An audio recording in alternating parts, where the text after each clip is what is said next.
Ladies and gentlemen, this is Blackwell. Please welcome to the stage NVIDIA founder and CEO, Jensen Huang.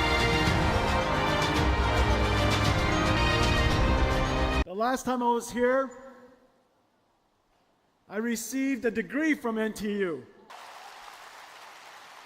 And I gave the run, don't walk speech. And today we have a lot to cover. So I cannot walk, I must run. We have a lot to cover. I have many things to tell you. I'm very happy to be here in Taiwan. Taiwan is the home of our treasured partners. This is, in fact, where everything NVIDIA does begins. Our partners and ourselves take it to the world. Taiwan and our partnership has created the world's AI infrastructure. Today, I want to talk to you about several things. One, what is happening and the meaning of the work that we do together? What is generative AI? What is its impact on our industry and on every industry? A blueprint for how we will go forward and engage this incredible opportunity. And what's coming next? These are really, really exciting times. A restart of our computer industry, an industry that you have forged, an industry that you have created, and now you're prepared for the next major journey. But before we start, NVIDIA lives at the intersection of computer graphics, simulations, and artificial intelligence. This is our soul. Everything that I show you today is simulation. It's math, it's science, it's computer science, it's amazing computer architecture. None of it's animated, and it's all homemade. This is NVIDIA's soul, and we put it all into this virtual world we call Omniverse. Please enjoy.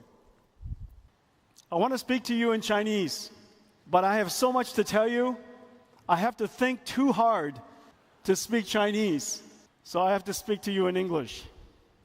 At the foundation of everything that you saw was two fundamental technologies: accelerated computing and artificial intelligence running inside the Omniverse.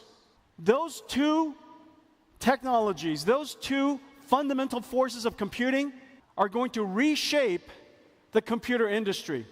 The computer industry is now some 60 years old. In a lot of ways, everything that we do today was invented the year after my birth, in 1964. The IBM System 360 introduced central processing units, general purpose computing, the separation of hardware and software through an operating system, multitasking, I/O subsystems, DMA, all kinds of technologies that we use today, architectural compatibility, backwards compatibility, family compatibility, all of the things that we know today about computing largely described in 1964. Of course, the PC revolution democratized computing and put it in the hands and the houses of everybody. And then in 2007, the iPhone introduced mobile computing and put the computer in our pocket. Ever since, everything is connected and running all the time through the mobile cloud. This last 60 years, we saw several, just several, not that many actually, 2 or 3 major technology shifts where everything changed. And we're about to see that happen again. There are 2 fundamental things that are happening. The first is that the processor, the engine by which the computer industry runs on, the central processing unit, the performance scaling has slowed tremendously. And yet, the amount of computation we have to do is still doubling very quickly, exponentially. If processing requirement, if the data that we need to process continues to scale exponentially, but performance does not, we will experience computation inflation. And in fact, we're seeing that right now as we speak. The amount of data center power that's used all over the world is growing quite substantially. the cost of computing is growing. We are seeing computation inflation. This, of course, cannot continue. The data is going to continue to increase exponentially, and CPU performance scaling will never return. There is a better way. For almost 2 decades now, we've been working on accelerated computing. CUDA augments a CPU, offloads and accelerates the work that a specialized processor can do much, much better. In fact, the performance is so extraordinary that it is very clear now, as CPU scaling has slowed and eventually substantially stopped, we should accelerate everything. I predict that every application that is processing intensive will be accelerated, and surely every data center will be accelerated in the near future. Now, accelerated computing is very sensible. It's very common sense. If you take a look at an application, and here the 100T means 100 units of time. It could be 100 seconds, it could be 100 hours, and in many cases, as you know, we're now working on artificial intelligence applications that run for 100 days. The 1T is code that requires sequential processing, where single-threaded CPUs are really quite essential.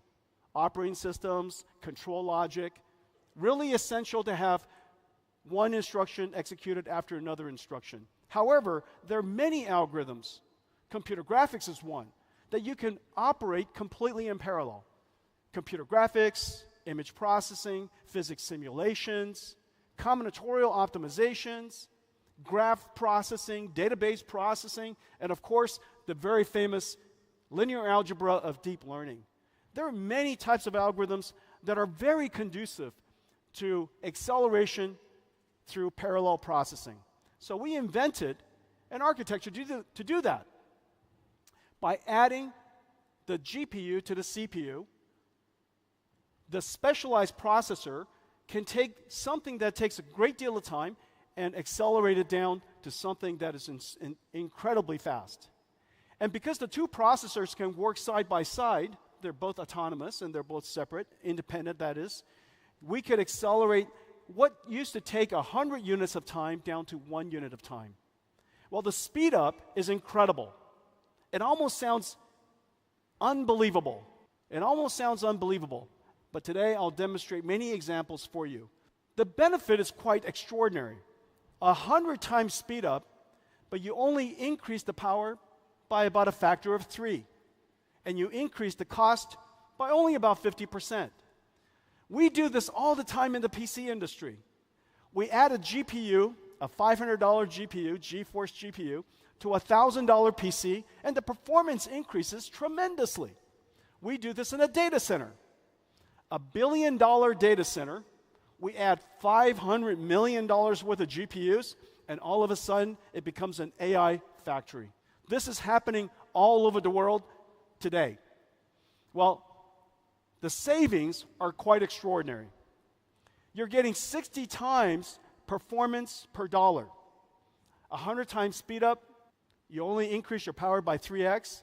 100 times speed up, you only increase your cost by 1.5x. The savings are incredible. The savings are measured in dollars. It is very clear that many, many companies spend hundreds of millions of dollars processing data in the cloud. If it was accelerated, it is not unexpected that you could save hundreds of millions of dollars. Now, why is that? Well, the reason for that is very clear. We've been experiencing inflation for so long in general purpose computing. Now that we finally determined to accelerate, there's an enormous amount of captured loss that we can now regain. A great deal of captured, retained waste that we can now relieve out of the system, and that will translate into savings. Savings in money, savings in energy. And that's the reason why you've heard me say, the more you buy, the more you save. And now I've shown you the mathematics. It is not accurate, but it is correct. Okay, that's called CEO math. CEO math is not accurate, but it is correct. The more you buy, the more you save. Well, accelerated computing does deliver extraordinary results, but it is not easy. Why is it that it saves so much money, but people haven't done it for so long? The reason for that is because it's incredibly hard. There is no such thing as a software that you can just run through a C compiler and all of a sudden that application runs 100 times faster. That is not even logical. If it was possible to do that, they would have just changed the CPU to do that. You, in fact, have to rewrite the software. That's the hard part. The software has to be completely rewritten so that you could refactor, re-express the algorithms that was written on a CPU so that it could be accelerated, offloaded, accelerated, and run in parallel. That computer science exercise is insanely hard. Well, we've made it easy for the world over the last 20 years. Of course, the very famous cuDNN, the deep learning library that processes neural networks, software-defined the world's networking internet. And so the ability for us to accelerate that allows us to turn all of telecom into essentially the same type of platform, a computing platform, just like we have in the cloud. cuLitho is a computational lithography platform that allows us to process the most computationally intensive parts of chip manufacturing, making the mask. TSMC is in the process of going to production with cuLitho, saving enormous amounts of energy and enormous amounts of money, but the goal for TSMC is to accelerate their stack so that they're prepared for even further advances in algorithm and more computation for deeper and deeper, narrow and narrow transistors. Parabricks is our gene sequencing library. It is the highest throughput library in the world for gene sequencing. cuOpt is an incredible library for combinatorial optimization, route planning optimization, the traveling salesman problem, incredibly complicated. Scientists have largely concluded that you needed a quantum computer to do that. We created an algorithm that runs on accelerated computing that runs lightning fast. 23 world records. We hold every single major world record today. cuQuantum is an emulation system for a quantum computer. If you want to design a quantum computer, you need a simulator to do so. If you want to design quantum algorithms, you need a quantum emulator to do so. How would you do that? How would you design these quantum computers, create these quantum algorithms, if the quantum computer doesn't exist? Well, you use the fastest computer in the world that exists today. And we call it, of course, Nvidia CUDA. And on that, we have an emulator that simulates quantum computers. It is used by several 100,000 researchers around the world. It is integrated into all the leading frameworks for quantum computing, and is used in scientific supercomputing centers all over the world. cuDF is an unbelievable library for data processing. Data processing consumes the vast majority of cloud spend today. All of it should be accelerated. cuDF accelerates the major libraries used in the world. Spark. And so these are just some examples. There are so many more. Each one of them had to be created so that we can enable the ecosystem to take advantage of accelerated computing. If we hadn't created cuDNN, CUDA alone wouldn't have been possible for all of the deep learning scientists around the world to use. Because CUDA and the algorithms that are used in TensorFlow and PyTorch, the deep learning algorithms, the separation is too far apart. It's almost like trying to do computer graphics without OpenGL. It's almost like doing data processing without SQL. These domain-specific libraries are really the treasure of our company. We have 350 of them. These libraries is what it takes and what has made it possible for us to have such open so many markets. I'll show you some other examples today. Well, just last week, Google announced that they've put cuDF in the cloud and accelerate Pandas. Pandas is the most popular data science library in the world. Many of you in here probably already use Pandas. It's used by 10 million data scientists in the world. Downloaded 170 million times each month. It is the Excel, it is the spreadsheet of data scientists. Well, with just one click, you can now use Pandas in Colab, which is Google's cloud data centers platform, accelerated by cuDF. The speed up is really incredible. Let's take a look. When you accelerate data processing that fast, demos don't take long. Well, CUDA has now achieved what people call a tipping point. But it's even better than that. CUDA has now achieved a virtuous cycle. This rarely happens. If you look at history and all the computing architectures, computing platforms, in the case of microprocessors, CPUs, it has been here for 60 years. It has not been changed for 60 years. Creating a new platform is extremely hard because it's a chicken and egg problem. If there are no developers that use your platform, then of course there will be no users. But if there are no users, there are no install base. If there are no install base, developers aren't interested in it. Developers want to write software for a large install base. But a large install base requires a lot of applications so that users would create that install base. This chicken or the egg problem has rarely been broken. And it's taken us now 20 years, one domain library after another, one acceleration library another, and now we have 5 million developers around the world. We serve every single industry, from healthcare, financial services, of course the computer industry, automotive industry, just about every major industry in the world, just about every field of science. Because there are so many customers for our architecture, OEMs and cloud service providers are interested in building our systems.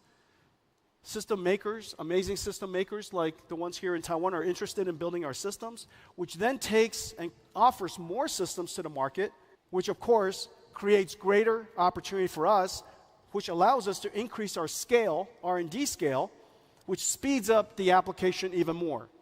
Well, every single time we speed up the application, the cost of computing goes down. This is that slide I was showing you earlier. 100x speed up translates to 97, 96%, 98% savings. And so when we go from 100x speed up to 200x speed up to 1000x speed up, the savings, the marginal cost of computing continues to fall. Well, of course, we believe that by reducing the cost of computing incredibly, the market, developers, scientists, inventors will continue to discover new algorithms that consume more and more and more computing, so that one day something happens, that a phase shift happens, that the marginal cost of computing is so low that a new way of using computers emerge. In fact, that's what we're seeing now. Over the years, we have driven down the marginal cost of computing in the last 10 years in one particular algorithm by 1 million times. Well, as a result, it is now very logical and very common sense to train large language models with all of the data on the internet. Nobody thinks twice. This idea that you could create a computer that could process so much data to write its own software, the emergence of artificial intelligence was made possible because of this complete belief that if we made computing cheaper and cheaper and cheaper, somebody's going to find a great use. Well, today, CUDA has achieved the virtuous cycle. Install base is growing. Computing cost is coming down, which causes more developers to come up with more ideas, which drives more demand. And now we're in the beginning of something very, very important. But before I show you that, I want to show you what is not possible if not for the fact that we created CUDA, that we created the modern version of the modern big bang of AI, generative AI. What I'm about to show you would not be possible. This is Earth 2. The idea that we would create a digital twin of the Earth, that we would go and simulate the Earth so that we could predict the future of our planet to better avert disasters or better understand the impact of climate change so that we can adapt better, so that we could change our habits now. This digital twin of Earth is probably one of the most ambitious projects that the world's ever undertaken, and we're taking large steps every single year, and I'll show you results every single year, but this year we made some great breakthroughs. Let's take a look. Someday in the near future, we will have continuous weather prediction at every square kilometer on the planet. You will always know what the climate's going to be. You will always know. And this will run continuously because we've trained the AI, and the AI requires so little energy. And so this is just an incredible achievement. I hope you enjoyed it. Because of our dedication to continuously improve the performance of drive the cost down, AI researchers discovered CUDA in 2012. That was Nvidia's first contact with AI. This was a very important day. We had the good wisdom to work with the scientists to make it possible for deep learning to happen. And AlexNet achieved, of course, a tremendous computer vision breakthrough. But the great wisdom was to take a step back and understanding what was the background, what is the foundation of deep learning? What is its long-term impact? What is its potential? And we realized that this technology has great potential to scale. An algorithm that was invented and discovered decades ago, all of a sudden, because of more data, larger networks, and very importantly, a lot more compute, all of a sudden, deep learning was able to achieve what no human algorithm was able to. Now imagine if we were to scale up the architecture even more, larger networks, more data, and more compute, what could be possible? So we dedicated ourselves to reinvent everything. After 2012, we changed the architecture of our GPU to add tensor cores. We invented nVlink. That was 10 years ago now. cuDNN, TensorRT, Nickel. We bought Mellanox, TensorRT LLM, the Triton inference server. And all of it came together on a brand new computer nobody understood. Nobody asked for it, nobody understood it, and in fact, I was certain nobody wanted to buy it. And so we announced it at GTC, and OpenAI, a small company in San Francisco, saw it. And they asked me to deliver one to them.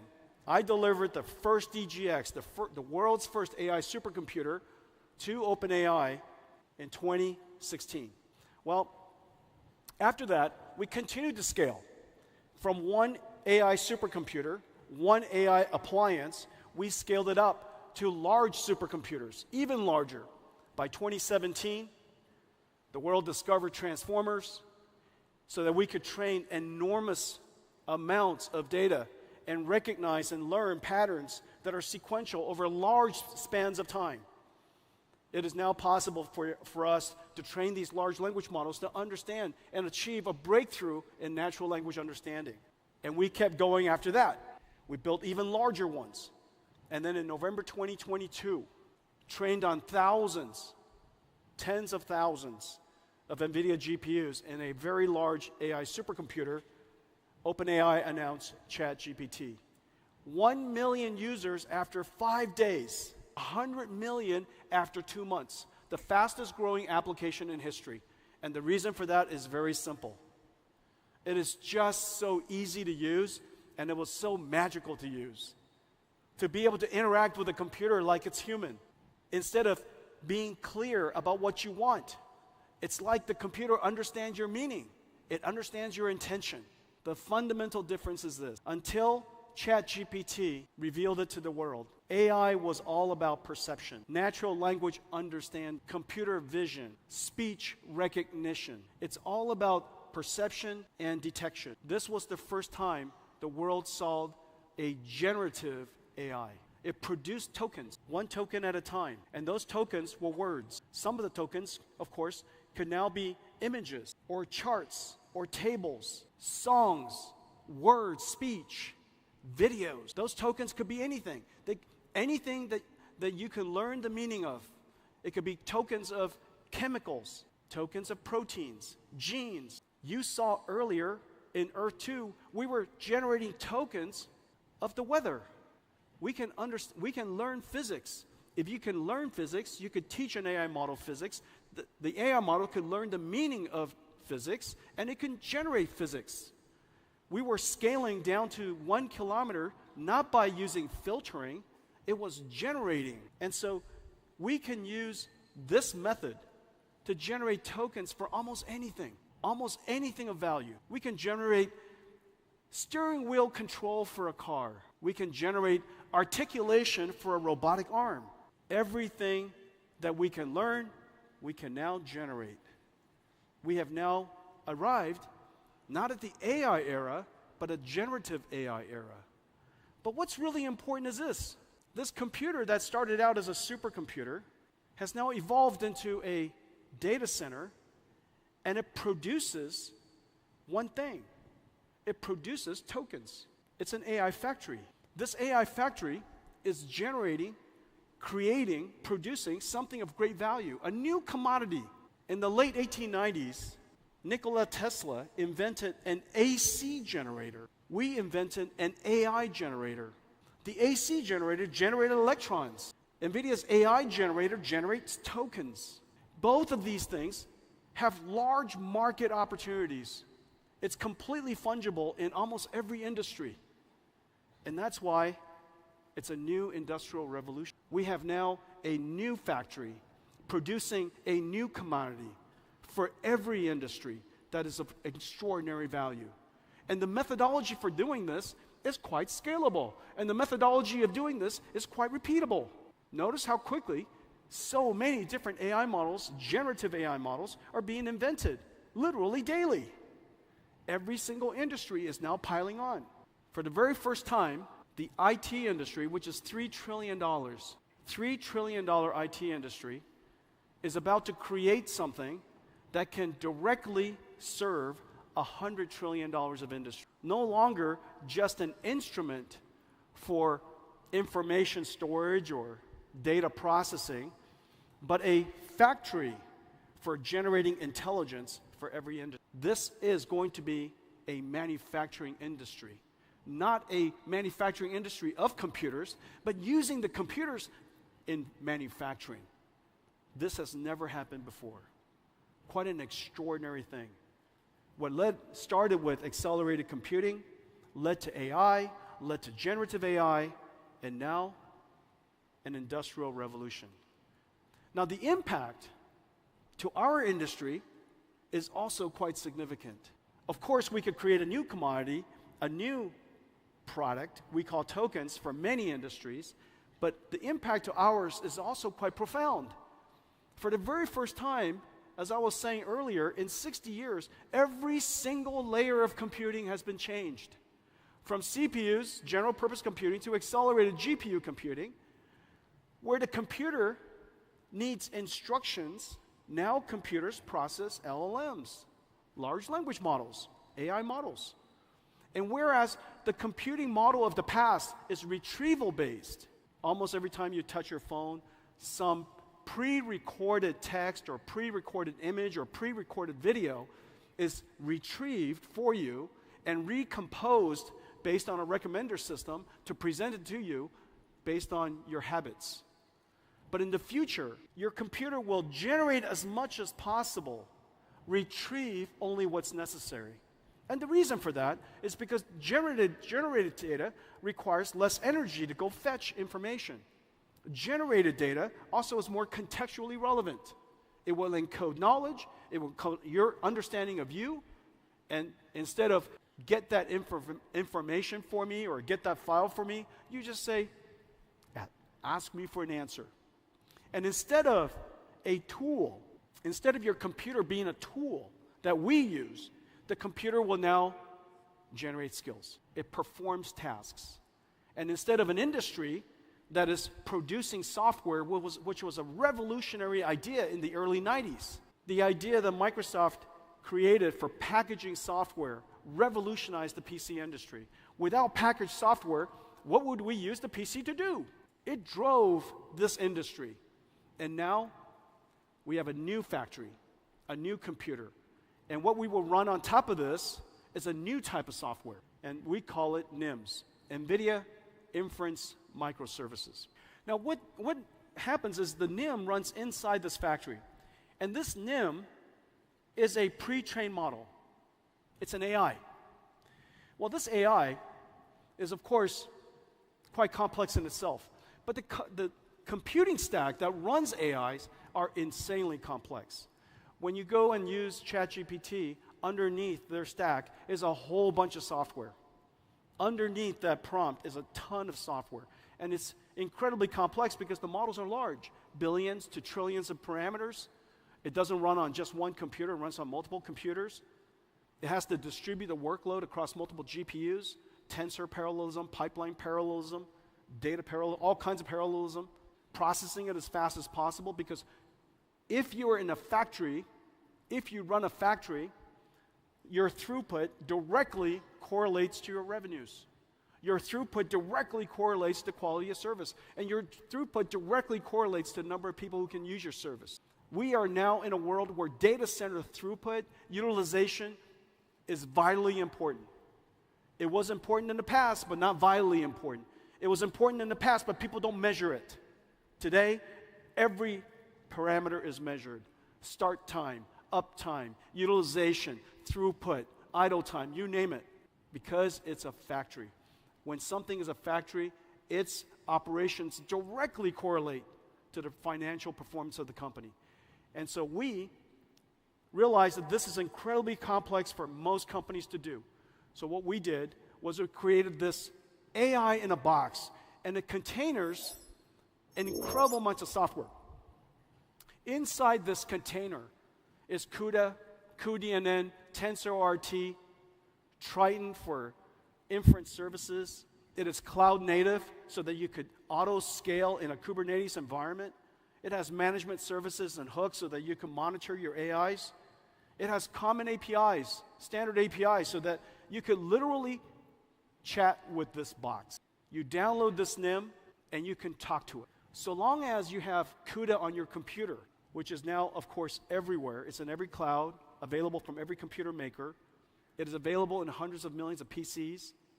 When you download this, you have an AI, and you can chat with it like ChatGPT. All of the software is now integrated. 400 dependencies, all integrated into one.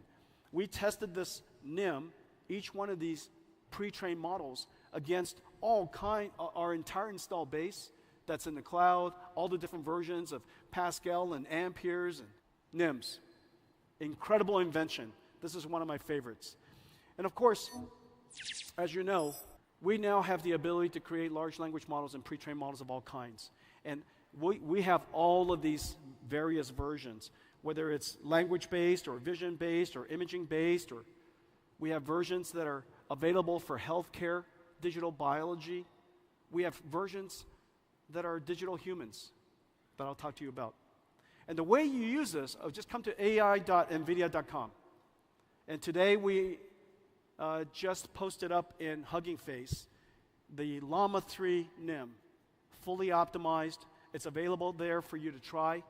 And you can even take it with you. It's available to you for free. And so you could run it in the cloud, run it in any cloud. You could download this container, put it into your own data center, and you could host it, make it available for your customers. We have, as I mentioned, all kinds of different domains. Physics, some of it is for semantic retrieval called RAGs, vision languages, all kinds of different languages. And the way that you use it is connecting these microservices into large applications. One of the most important applications in the coming future, of course, is customer service agents. Customer service agents are necessary in just about every single industry. It represents trillions of dollars of customer service around the world. Nurses are customer service agents in some ways. Some of them are non-prescription or non-diagnostics based nurses are essentially customer service. Customer service for retail, for quick service foods, financial services, insurance, just tens and tens of millions of customer service can now be augmented by language models and augmented by AI. And so all of these NIMs are experts that are now assembled as a team. So what's happening? The application layer has been changed. What used to be applications written with instructions are now applications that are assembling teams of AIs. Very few people know how to write programs. Almost everybody knows how to break down a problem and assemble teams. Every company, I believe, in the future will have a large collection of NIMs, and you would bring down the experts that you want. You connect them into a team, and you don't even have to figure out exactly how to connect them.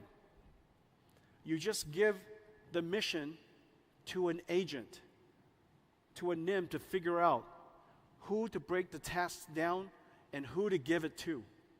And that central, the leader of the application, if you will, the leader of the team, would break down the task and give it to the various team members. The team members would perform their task, bring it back to the team leader. The team leader would reason about that and present an information back to you. This is in our near future. This is the way applications are going to look.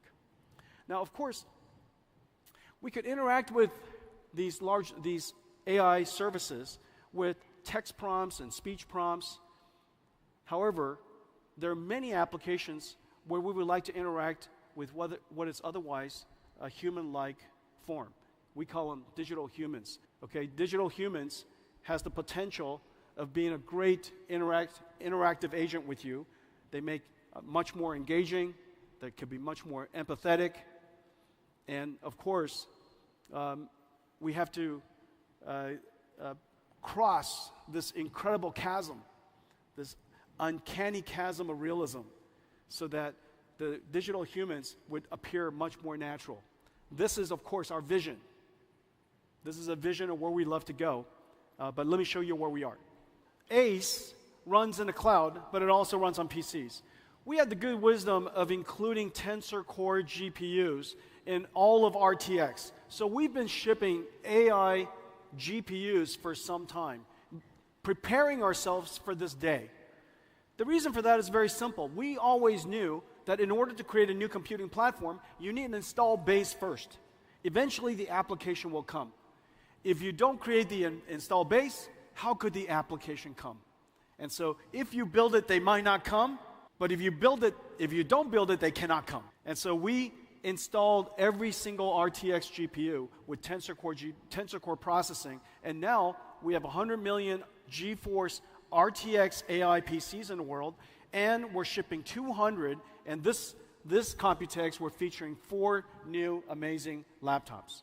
All of them are able to run AI. Your future laptop, your future PC will become an AI.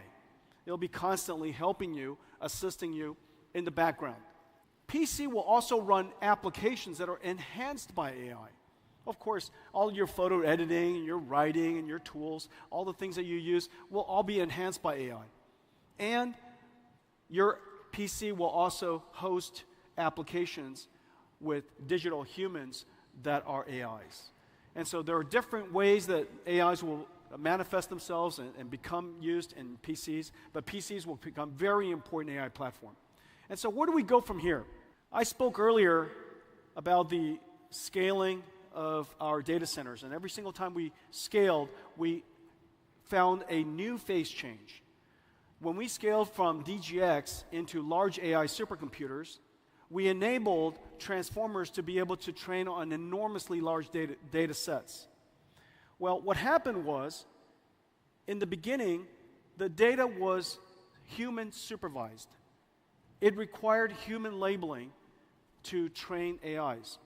Unfortunately, there is only so much you can human label. Transformers made it possible for unsupervised learning to happen. Now, transformers just look at an enormous amount of data, and it can learn from studying an enormous amount of data, find the patterns and relationships itself. Well, the next generation of AI needs to be physically based. Most of the AIs today don't understand the laws of physics. It's not grounded in the physical world. In order for us to generate images and videos and 3D graphics and many physics phenomenons, we need AIs that are physically based and understand the laws of physics. Well, the way that you could do that is, of course, learning from video is one source. Another way is synthetic data, simulation data. And another way is using computers to learn with each other. This is really no different than using AlphaGo, having AlphaGo play itself, self-play, and between the two capabilities, same capabilities, playing each other for a very long period of time, they emerge even smarter. And so you're going to start to see this type of AI emerging. Well, if the AI data is synthetically generated, and using reinforcement learning, it stands to reason that the rate of data generation will continue to advance. And every single time data generation grows, the amount of computation that we have to offer needs to grow with it. We are about to enter a phase where AIs can learn the laws of physics and understand and be grounded in physical world data. And so we expect that models will continue to grow. And we need larger GPUs. Well, Blackwell was designed for this generation. This is Blackwell, and has several very important technologies. One, of course, is just the size of the chip. We took two of the largest, a chip that is as large as you can make it at TSMC, and we connected two of them together with a 10 terabytes per second link between. The world's most advanced SerDes connecting these two together. We then put two of them on a computer node, connected with a Grace CPU. The Grace CPU could be used for several things. In the training situation, it could be used for fast checkpoint and restart. In the case of inference and generation, it could be used for storing context memory. It's our second generation transformer engine. Transformer engine allows us to adapt dynamically to a lower precision based on the precision and the range necessary for that layer of computation. This is our second generation GPU that has secure AI, so that you could ask your service providers to protect your AI from being either stolen, from theft, or tampering. This is our fifth generation nVlink. nVlink allows us to connect multiple GPUs together, and I'll show you more of that in a second. And this is also our first generation with a reliability and availability engine. This system, this RAS system, allows us to test every single transistor, flip-flop, memory on chip, memory off chip, so that we can, in the field, determine whether a particular chip is failing. The MTBF, the mean time between failure of a supercomputer with 10,000 GPUs, is measured in hours. The mean time between failure of a supercomputer with 100,000 GPUs is measured in minutes. And so the ability for a supercomputer to run for a long period of time and train a model that could last for several months is practically impossible if we don't invent technologies to enhance its reliability. Reliability would, of course, enhance its uptime, which directly affects the cost. And then lastly, decompression engine. Data processing is one of the most important things we have to do. We added a data compression engine, decompression engine, so that we can pull data out of storage 20 times faster than what's possible today. Well, all of this represents Blackwell, and I think we have one here that's in production. During GTC, I showed you Blackwell in a prototype state. The other side? This is why we practice.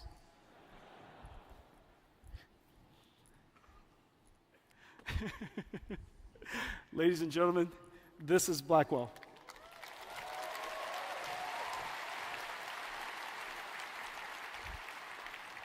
Blackwell is in production. Incredible amounts of technology. This is our production board.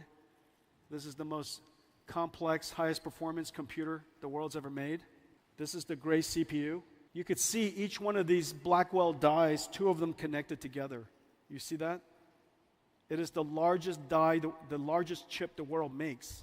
And then we connect two of them together with a 10 terabyte per second link. And the performance is incredible. Take a look at this. You see our the computational, the flops, the AI flops for each generation has increased by 1,000 times in 8 years. Moore's law in 8 years is something along the lines of, I don't know, maybe 40, 60. And in the last 8 years, Moore's law has gone a lot less. And so just to compare, even Moore's law at its best of times compared to what Blackwell could do. So the amount of computations is incredible. And whenever we bring the computation high, the thing that happens is the cost goes down. And I'll show you. What we've done is we've increased, through its computational capability, the energy used to train a GPT-4, 2 trillion parameter, 8 trillion tokens, the amount of energy that is used has gone down by 350 times. Well, Pascal would have taken 1,000 gigawatt hours. 1,000 gigawatt hours means that it would take a gigawatt data center. The world doesn't have a gigawatt data center, but if you had a gigawatt data center, it would take a month. If you had a 100 megawatt data center, it would take about a year. And so nobody would, of course, create such a thing, and that's the reason why these large language models, ChatGPT, wasn't possible only 8 years ago.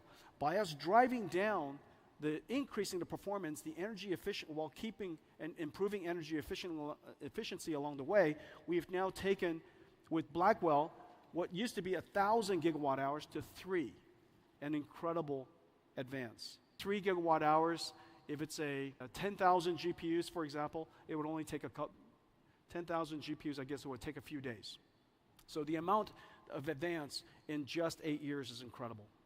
For inference, this is for token generation.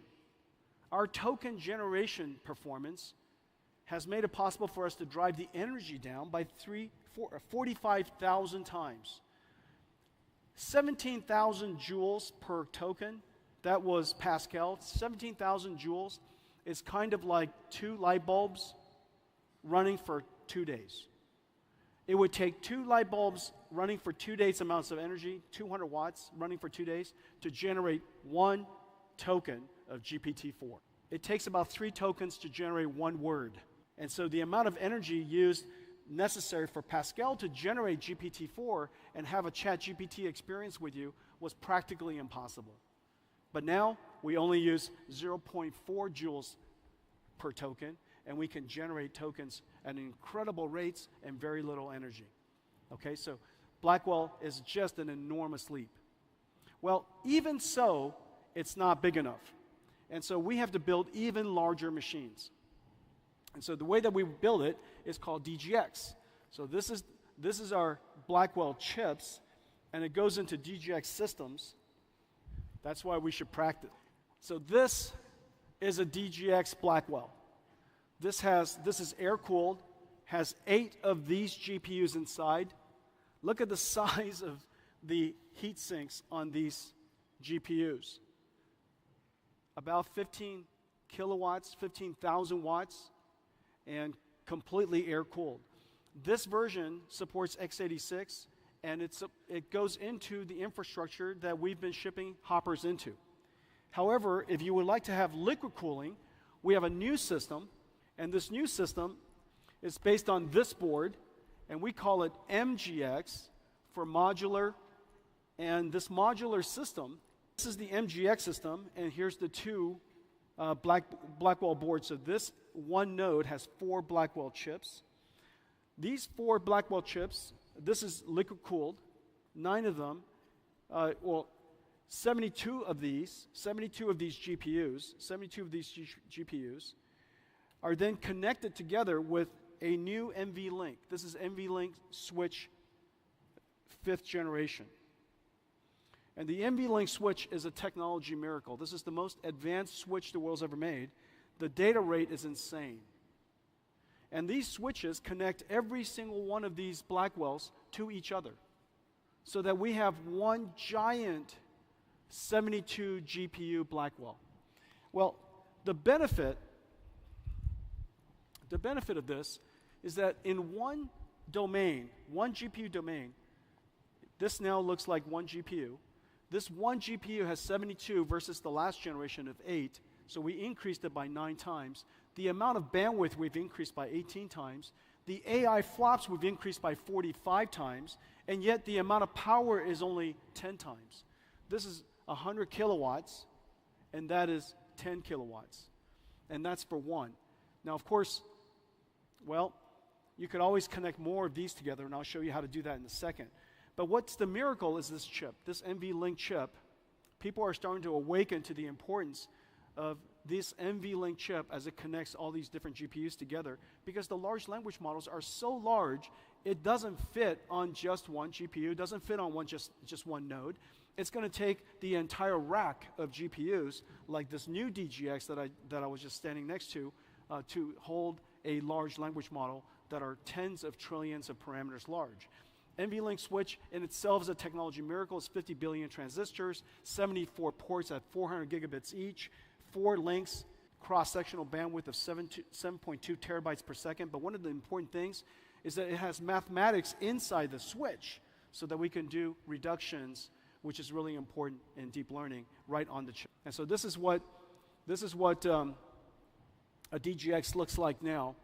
And a lot of people ask us, they say, and there's this confusion about what NVIDIA does. How is it possible that NVIDIA became so big building GPUs? And so there's an impression that this is what a GPU looks like. Now, this is a GPU. This is one of the most advanced GPUs in the world, but this is a gamer GPU. But you and I know that this is what a GPU looks like. This is one GPU. Ladies and gentlemen, DGX GPU.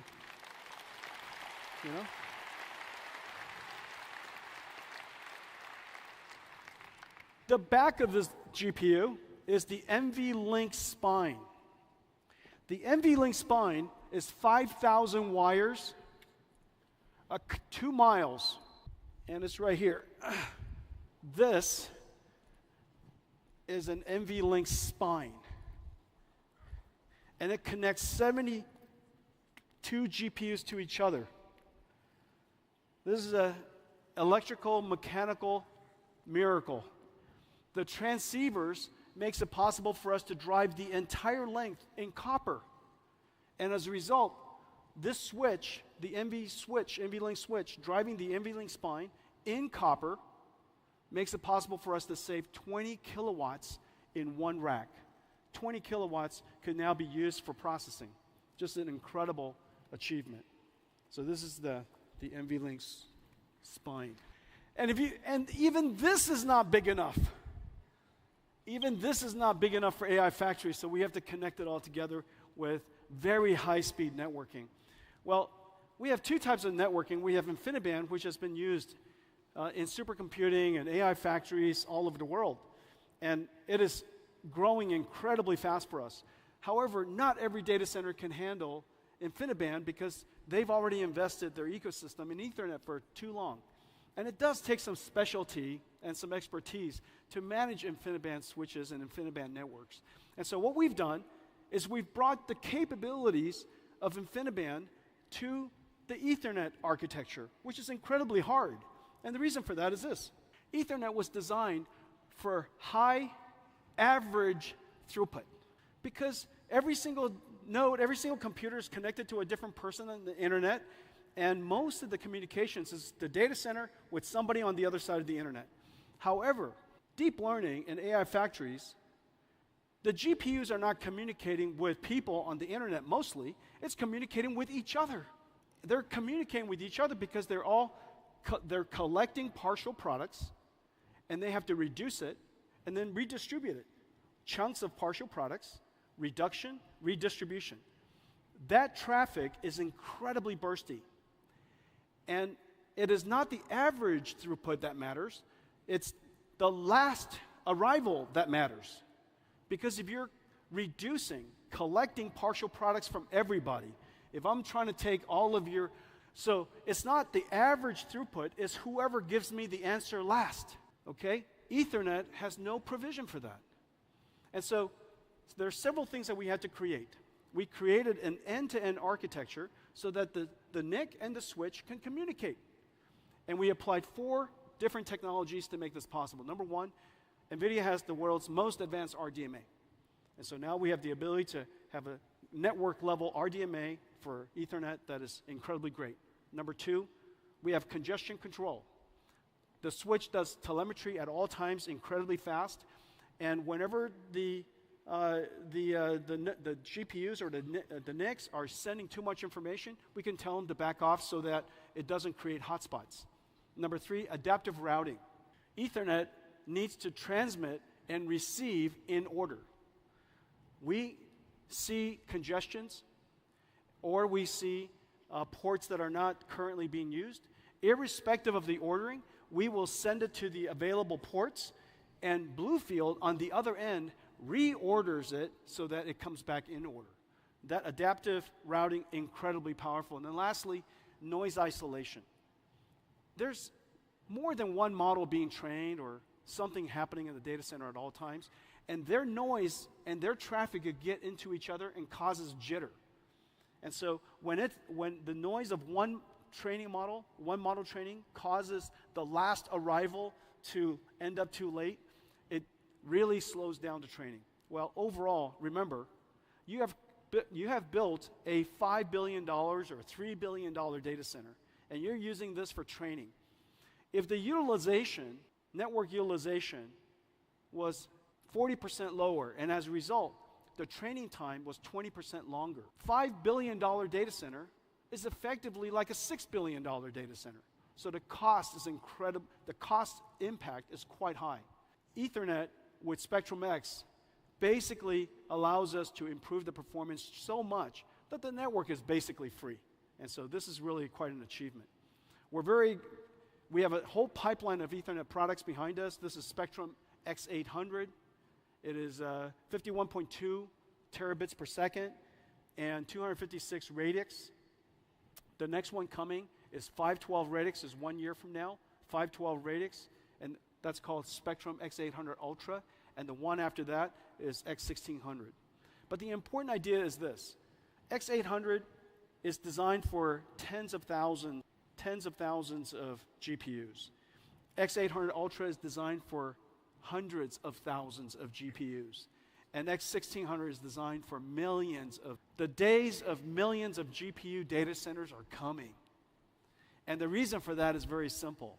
Of course, we want to train much larger models, but very importantly, in the future, almost every interaction you have with the internet or with a computer will likely have a generative AI running in the cloud somewhere. And that generative AI is working with you, interacting with you, generating videos or images or text or maybe a digital human.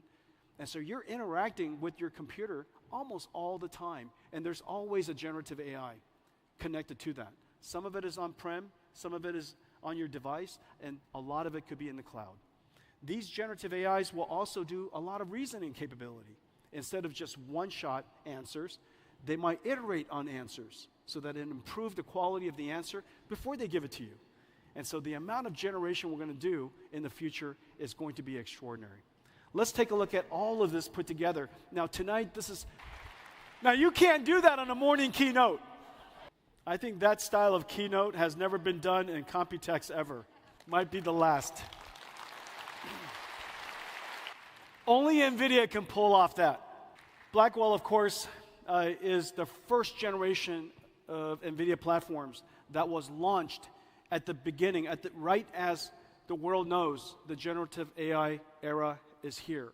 Just as the world realized the importance of AI factories, just as the beginning of this new industrial revolution. We have so much support.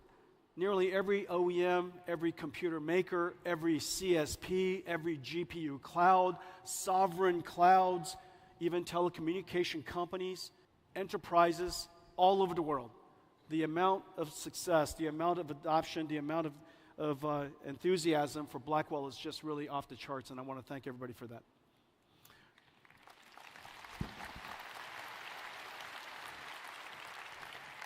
We're not stopping there. During the time of this incredible growth, we want to make sure that we continue to enhance performance, continue to drive down cost of training, cost of inference, and continue to scale out AI capabilities for every company to embrace. The further performance we drive up, the greater the cost decline.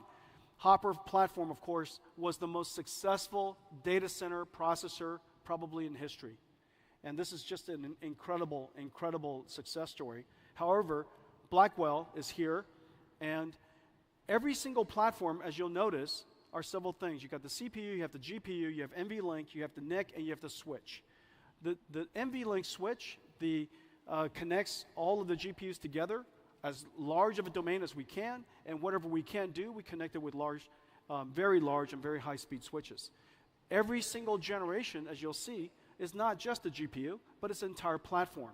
We build the entire platform. We integrate the entire platform into an AI factory supercomputer.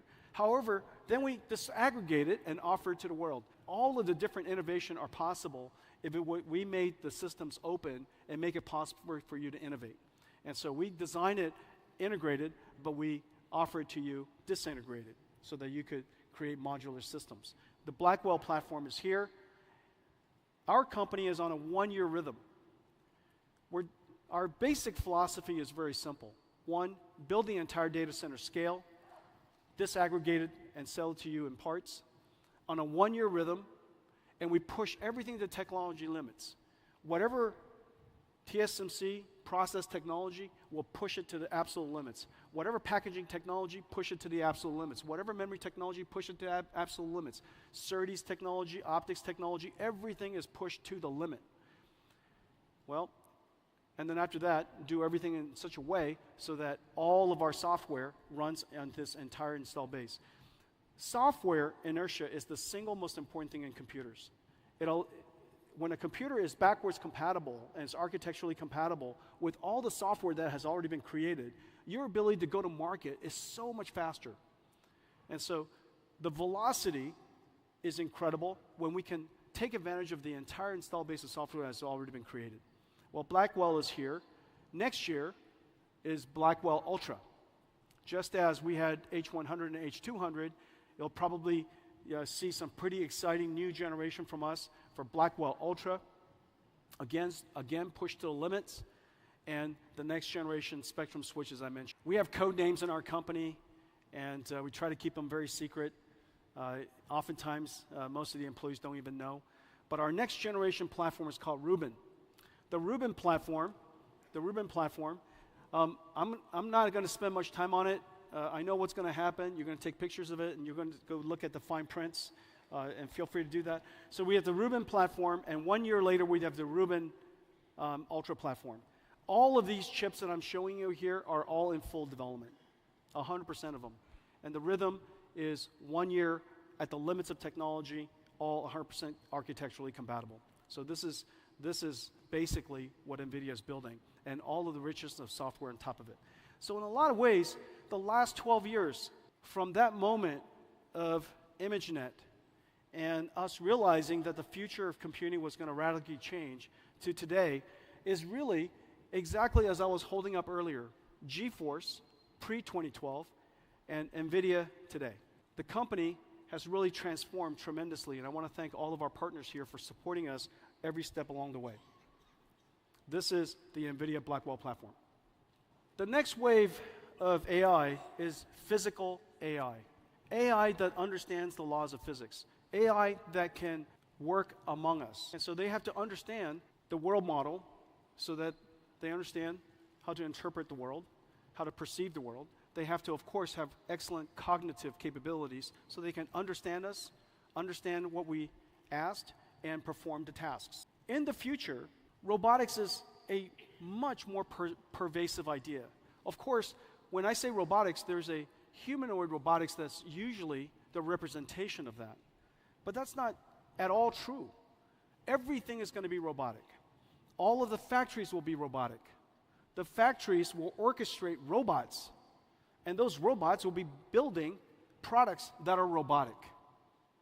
Robots interacting with robots, building products that are robotic.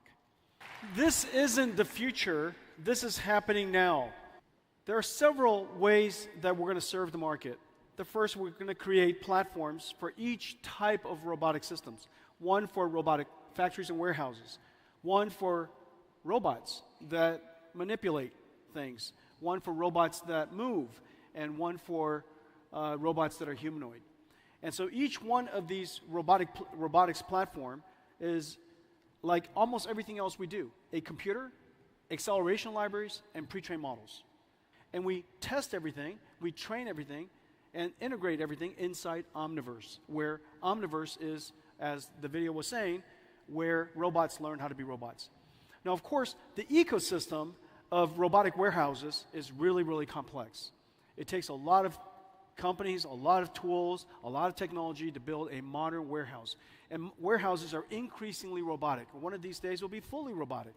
And so in each one of these ecosystems, we have SDKs and APIs that are connected into the software industry, SDKs and APIs connected into edge AI industry and companies, and then also, of course, systems that are designed for PLCs and robotic systems for the ODMs.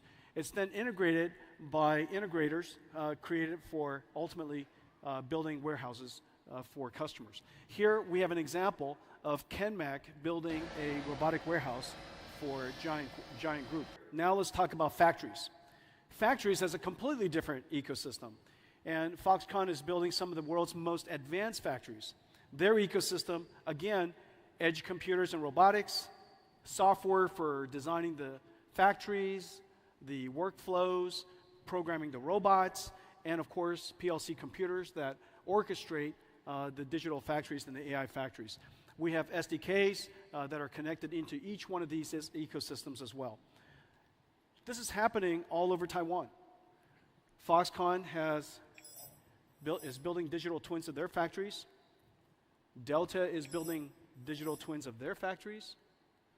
By the way, half is real, half is digital, half is Omniverse.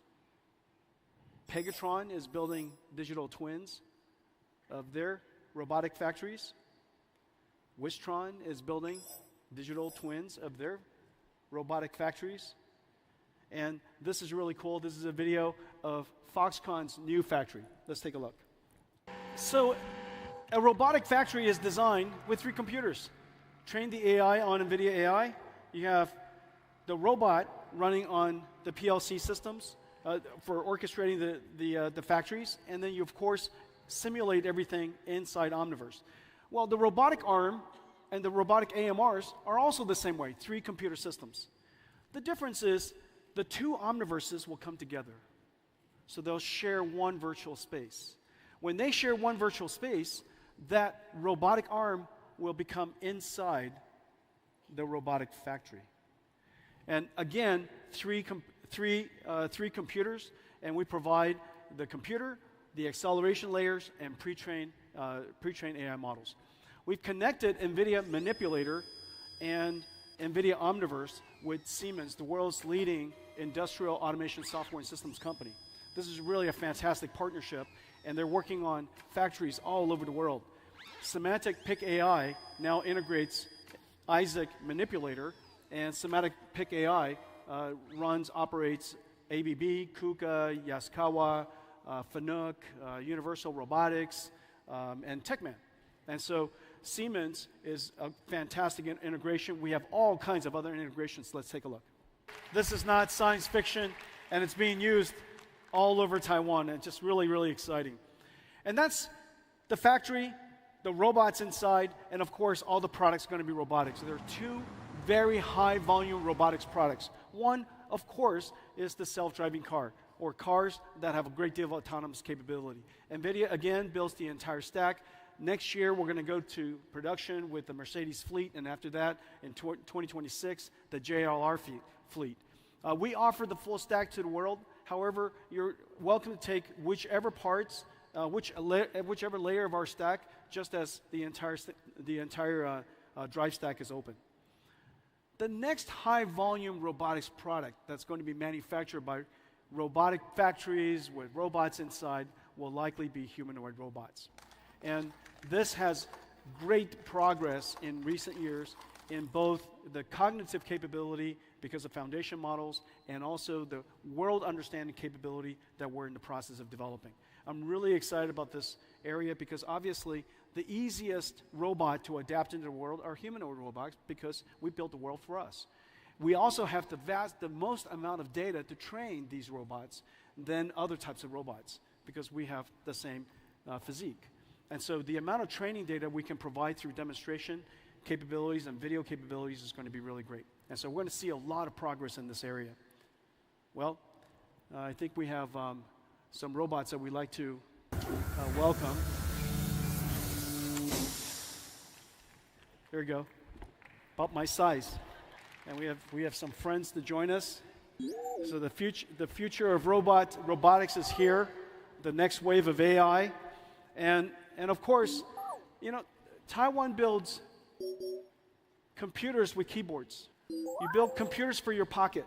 You build computers for data centers in the cloud. In the future, you're going to build computers that walk and computers that roll, you know, around. And so these are all just computers.